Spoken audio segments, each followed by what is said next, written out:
Well, folks, we have had some crazy weather here in East Tennessee, and it's very fitting for this next video because one minute it will be darkened over, looks like it's going to pour the rain. The next minute the sun will come out all beautiful, it'll get hot for a second, then cold gusts of wind will blow through, we'll get some rain. We even got a little snow earlier. So the weather definitely can't make up its mind. It's crazy and all over the place. And so is Roseanne Barr, who was down at Mar-A-Lago for a Kari Lake event, and Kari Lake actually stood back and gave the microphone to Roseanne and let her say this incoherent gibberish. Folks, it's bad. I'm going to go ahead and warn you up front. This one's painful to watch. Take a look. I ran for president myself in 2012. Did you vote for me? I got 60,000 votes down here against Obama in 2012. That was awesome. Down here in Florida. I was scared too. I was like, oh my God, don't let me win, Lord, because he's going to come after me and drone me and every other thing. So I didn't win, so that was good. But I did run for president. You know why? Because I thought it's time for a woman. That's what I thought, you know. And Kari, it's time for a woman in the Senate. It's time for a woman everywhere. You know why? Because anything a man can do, a woman can get another man to do even better. Am I right? Now, I really want to be careful with the way I approach this one because I don't know if Roseanne is struggling with alcoholism or if she's struggling with mental illness or both, but there's definitely something wrong there. And the fact that Kari Lake would turn over her microphone to someone like that tells me that Kari Lake endorses that type of behavior and those kind of comments. The fact that Donald Trump would host an event like that at Mar-A-Lago tells me that he's okay with it. Tells me that he endorses that kind of behavior and those kind of comments. But as far as the rich people standing back laughing about that, I don't think they're laughing because they agree with Roseanne. I don't think they're laughing because I think they're smarter than that. I think they see through the bullshit. I think who they're laughing at are the gullible people out there who they know will bite and eat it up. They're laughing at you. They're laughing at people right here in my part of the world who will send those kind of people money. It's like, yeah, oh, these people are going to love this. Let her just keep talking. Oh, man. Oh, she's off the rails. Yeah, they're dumb enough to buy this. It's absolutely insulting to anyone's intelligence. But that's what they're doing. They're insulting you when they're sitting back laughing at Roseanne. And it gets worse, folks. This next clip is Roseanne buying into a bunch of QAnon conspiracies and spewing those. And again, it's hard to watch, but we're going to have to. Take a look.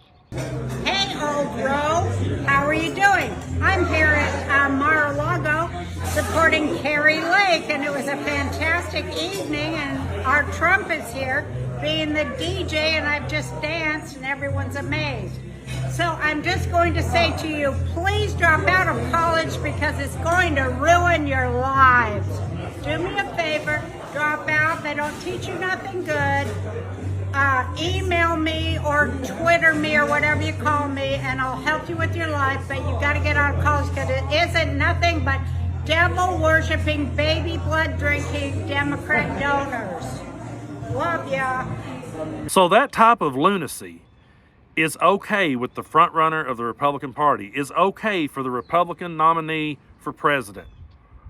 He is the front man for their movement, and he has no problem with those kind of people hanging out at his house and spewing their bullshit and their conspiracies.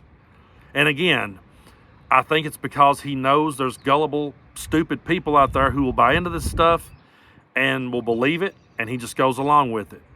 But it's not normal, folks, and we should not normalize this in any way. We shouldn't give this a pass, and it's not even funny. At the end of the day, it's not even funny that they're saying these kind of crazy, wacky theories. You know, I remember a time years ago when people would stand up. You can look this up on YouTube. You will see people stand up with conspiracy theories, and they will confront Bill Clinton with it, and he'll shut it down. And they'll turn around and confront George W. Bush with it.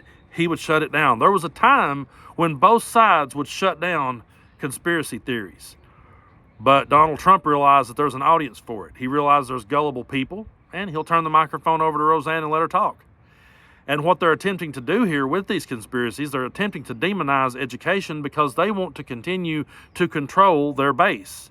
That's all it's about. They want to control their base, and they know they can keep them under their control if they just tell them, don't go to college, just drop out, don't listen to nothing they're saying, because that's all Democratic conspiracies.